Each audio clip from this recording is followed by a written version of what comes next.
Hello, everyone. Welcome to Nightmare Nexus, where the darkness comes alive with spine-chilling stories and eerie tales that will keep you on the edge of your seat. Before beginning, please hit the subscribe button to never miss out on new stories. Today, we are going to talk about 4 scary true Christmas horror stories. Our first story is The Forgotten Cabin, True Christmas Horror Stories That Will Haunt You Forever. Without further ado, let's get started. Christmas was always a magical time for Emily and her family. This year, they decided to spend the holidays at a remote cabin nestled deep in the snowy woods of Vermont. It was a family tradition to escape the bustling city and celebrate in the serene wilderness. The cabin, owned by a distant relative, had stood empty for years. Its isolation added to the charm, or so they thought. The family arrived on Christmas Eve, their car struggling up the icy, winding road. As they pulled into the driveway, the cabin looked picturesque, blanketed in fresh snow and surrounded by towering evergreens. Emily, her younger brother Jake, and their parents hurried inside to escape the biting cold. The interior was cozy yet rustic, with a large stone fireplace dominating the living room. While unpacking, Emily noticed a peculiar detail. On the mantel above the fireplace was an old photograph of a family she didn't recognize. The sepia-toned image showed a couple with 2 children, all dressed in early 1900s attire. The children's faces appeared blurred, as though the photo had aged unevenly.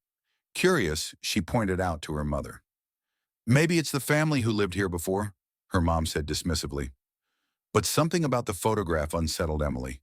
That night, as snow fell heavily outside, they gathered around the fireplace. The crackling flames cast dancing shadows on the walls. Emily tried to shake off the eerie feeling, blaming it on the isolation.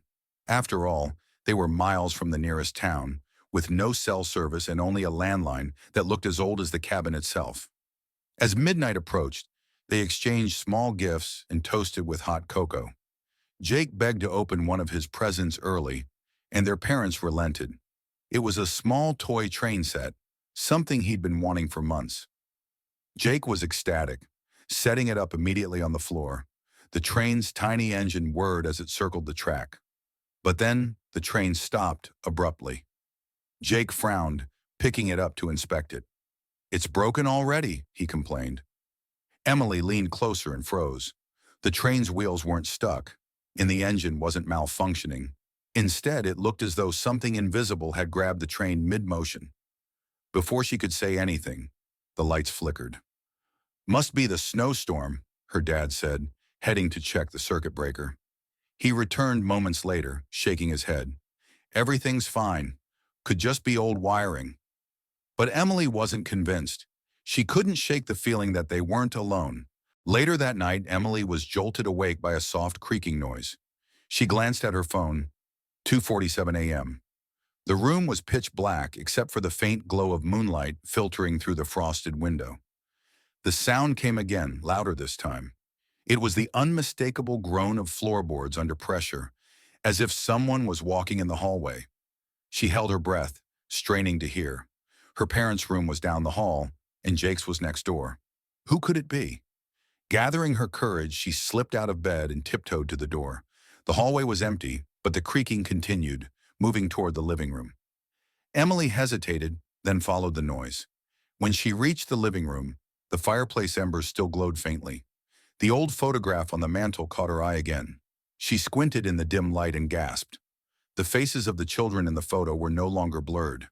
They were sharp and clear, their expressions blank, but their eyes seemed to stare directly at her. A sudden, cold draft swept through the room, extinguishing the remaining embers. Emily backed away, her heart pounding. She ran to her parents' room, but when she burst through the door, they were sound asleep. Too terrified to explain what she'd seen, she returned to her room and pulled the covers over her head, praying for morning. The family woke to a snowstorm that had worsened overnight, trapping them in the cabin. The windows were frosted over, and the wind howled outside like a mournful wail. Emily's parents chalked up her pale, anxious demeanor to lack of sleep and tried to lift her spirits with a hearty breakfast. But even Jake, usually full of energy, seemed subdued. As they sat around the table, Jake suddenly asked, "Who was playing with me last night?" Emily froze, her fork halfway to her mouth. "What do you mean, honey?" their mom asked. "The other kids," Jake said matter-of-factly. "They were playing with my train." Emily's fork clattered onto her plate. "What kids?" she demanded. "The ones in the living room," Jake replied. "They said they used to live here." Her parents exchanged uneasy glances. "Jake, you must have been dreaming," their dad said. "No, I wasn't," Jake insisted. "They said they wanted to play again tonight." Emily couldn't take it anymore. She grabbed the photograph from the mantel and showed it to Jake. "Were these the kids?" she asked, her voice shaking. Jake nodded enthusiastically. "Yeah, that's them." Their mom's face turned ashen. "Emily, put that back. It's probably just an old decoration." "It's not just a decoration," Emily snapped. "Something's wrong here." Her dad sighed. "Look, let's all calm down. It's Christmas. We're probably just spooking ourselves because of the storm." But Emily wasn't convinced. She spent the rest of the day on edge, watching Jake like a hawk. As night fell, the storm continued to rage, and the cabin grew colder despite the roaring fire. That night, Emily refused to sleep. She stayed in the living room, determined to catch whatever was causing the disturbances. Around 3 a.m., the temperature in the room plummeted. Her breath fogged the air as the toy train's engine sputtered to life on its own, circling the track with no one touching it. Then she saw them. Two figures appeared near the fireplace, the children from the photograph. They were pale and translucent, their hollow eyes fixed on her. Emily's scream caught in her throat as they moved closer. "We just want to play," one of them whispered, its voice echoing unnaturally. Emily stumbled backward, tripping over the rug. The children reached out, their hands cold as ice brushing against her arm. She screamed, finally loud enough to wake her family. Her parents and Jake rushed in, only to freeze in horror at the sight of the ghostly figures. The children's expressions twisted into something malevolent as they spoke in unison. "You don't belong here." The family fled the cabin, abandoning their belongings. They trudged through the storm until they reached a neighbor's house miles away. When they recounted their story, the neighbor's face grew grim. "That cabin, it's cursed," and he said. "The family who lived there, they disappeared one Christmas Eve. No one ever found them. The family never returned to the cabin." Weeks later, when they sent someone to retrieve their belongings, the cabin was empty. The photograph was gone, and the toy train sat neatly on the mantel, as if waiting for its next playmate. Even now, Emily can't celebrate Christmas without remembering those hollow eyes and the chilling words. "You don't belong here." Have you ever experienced anything strange during the holidays? Let us know in the comments below. And don't forget to like, subscribe, and hit the bell for more terrifying true stories.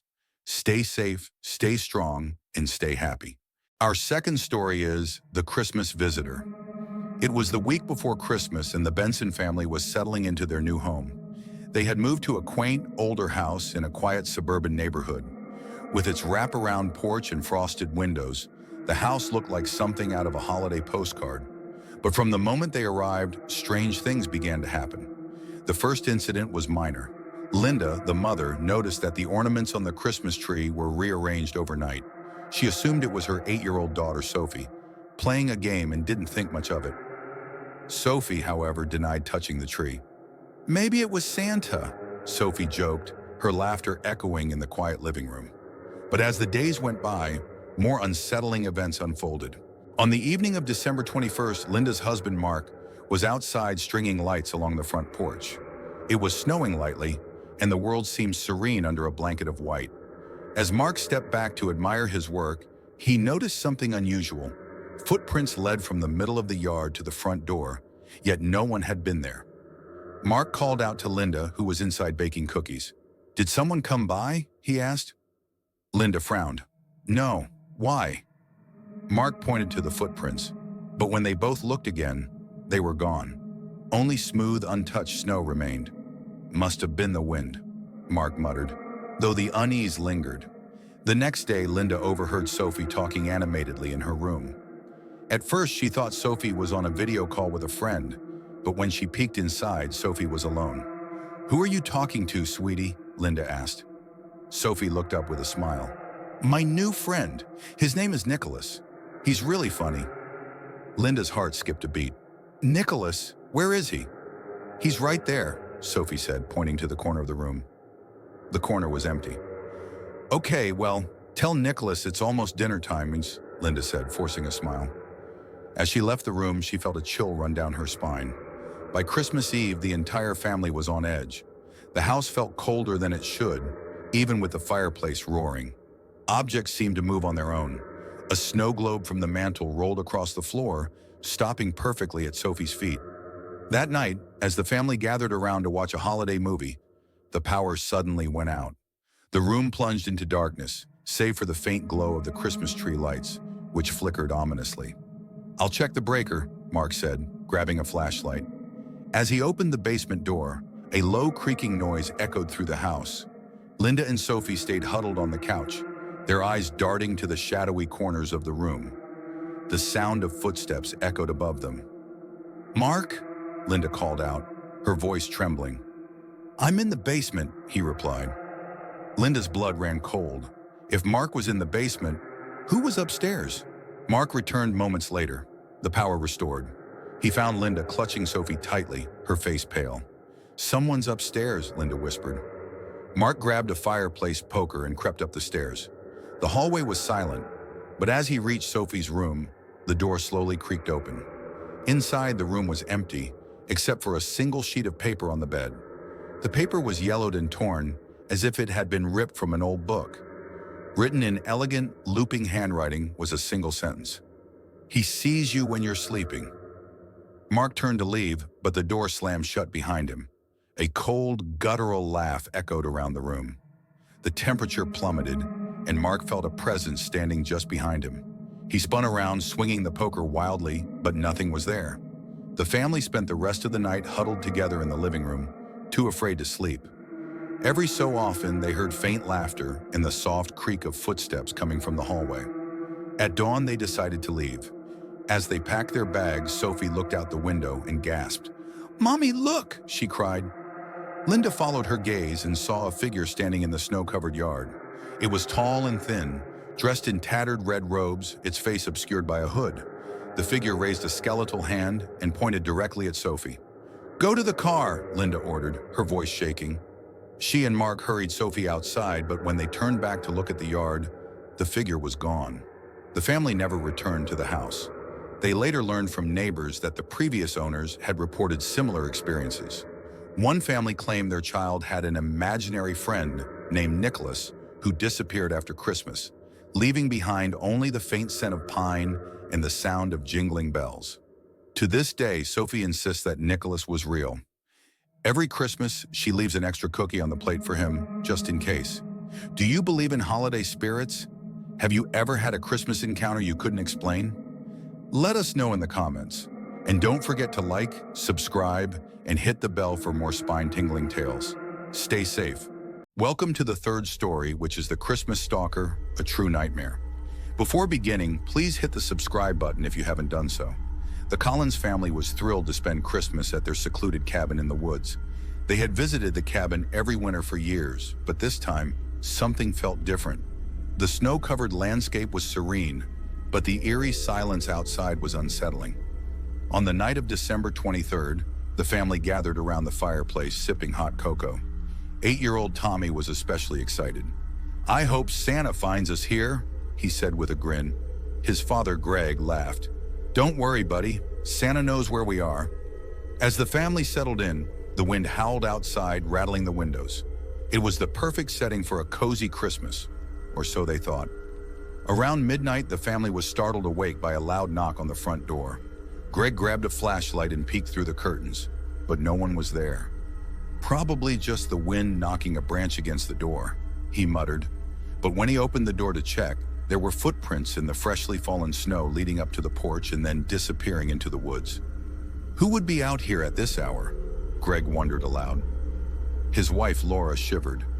"Let's just lock the doors and go back to bed." The next morning, the family woke up to a chilling sight. Lying on the front porch were 3 crudely wrapped gifts, each addressed to a member of the family. The handwriting was shaky and uneven, like a child's scrawl. Inside the packages were unsettling items: a rusty bell for Tommy, a cracked mirror for Laura, and an old hunting knife for Greg. The family stared at the items in silence, their unease growing. "Who would leave these here?" Laura whispered. Greg decided to take the knife inside, but Laura insisted they leave everything else outside. "I don't want that stuff in the house," she said firmly. That evening, as the family played board games by the fire, Tommy pointed out the window. "Who's that?" he asked innocently. Greg and Laura froze. Outside in the darkness of the woods, a tall, shadowy figure stood motionless, watching the cabin. Greg grabbed the flashlight and aimed it toward the figure. But by the time the beam reached the trees, it was gone. "We're leaving tomorrow," Laura said, her voice trembling. On Christmas Eve, the family packed their belongings, eager to leave the cabin behind. As Greg loaded the car, Laura stayed inside with Tommy. Suddenly, they heard a loud crash from the kitchen. Rushing in, they found the back door wide open, snow blowing inside. "Greg!" Laura screamed. He ran back inside, holding the knife from the gift box. The family searched the cabin but found nothing. Only a single sheet of paper on the kitchen table. Scrawled in the same uneven handwriting were the words, "You can't leave until I get my gift." As darkness fell, the family huddled together in the living room, terrified. Every creak of the floorboards and gust of wind made their hearts race. Suddenly, the sound of heavy boots echoed on the porch. Greg grabbed the knife and approached the door. When he flung it open, no one was there. But lying on the doorstep was a small box wrapped in blood-red paper. Inside was a piece of coal and another note, "Merry Christmas." The family didn't wait for dawn. They drove through the snowy night, not stopping until they reached the safety of a motel miles away. When they returned to the cabin weeks later, they found it completely undisturbed. There were no footprints, no gifts, and no sign of the intruder. To this day, the Collins family avoids secluded cabins during the holidays. Tommy, now a teenager, still swears he saw the shadowy figure watching them that night. And every Christmas Eve, they leave an extra gift on the porch, just in case. What would you do if someone was watching you during the holidays? Have you ever experienced something unexplainable? Let us know in the comments below, and don't forget to like, subscribe, and hit the bell for more chilling tales. Stay safe. So this is our last horror story for today, which is the Christmas lights that never went out. Before beginning, please hit the subscribe button if you haven't done so. Without further ado, let's get started. For as long as anyone could remember, the Murphy house at the end of Elm Street was the brightest in the neighborhood during Christmas. Every December, the old Victorian home lit up with thousands of colorful lights, an enormous Santa on the roof, and animatronic reindeer prancing in the front yard. But in the winter of 1997, something changed. The Murphys hadn't been seen in weeks, yet their house was fully decorated, glowing as brightly as ever. At first, the neighbors assumed they had gone out of town and left the lights on as a festive gesture. But as Christmas approached, whispers began to spread. On Christmas Eve, Evelyn Carter, who lived across the street, noticed something strange. The lights, which had been twinkling cheerfully, began to flicker in a strange rhythm. It almost looked like they were spelling out words. Curious, Evelyn stepped outside into the biting cold for a closer look. She couldn't shake the feeling that someone was watching her from one of the Murphy house's darkened windows. When she mentioned it to her husband, he brushed it off. "It's probably just old wiring," he said. But Evelyn wasn't so sure. The next morning, Evelyn found a Christmas card on her porch. It was a simple card with a wreath on the cover, but the message inside was chilling. "Come visit us. The lights are for you." The card was unsigned, but Evelyn recognized the handwriting. It belonged to Mrs. Murphy. Alarmed, she called the police, but when officers arrived, they found no sign of anyone in the house. The Murphys' car was still in the driveway, but the interior of the home was cold and empty. The police assumed the family had left for an extended trip and dismissed Evelyn's concerns. By Christmas night, the entire neighborhood was buzzing with rumors. Some said the Murphys had moved away without telling anyone. Others believed the house was haunted. Evelyn couldn't shake the feeling that something terrible had happened. That night, unable to sleep, she watched the house from her bedroom window.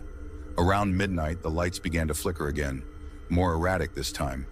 Evelyn grabbed a pair of binoculars and peered at the house.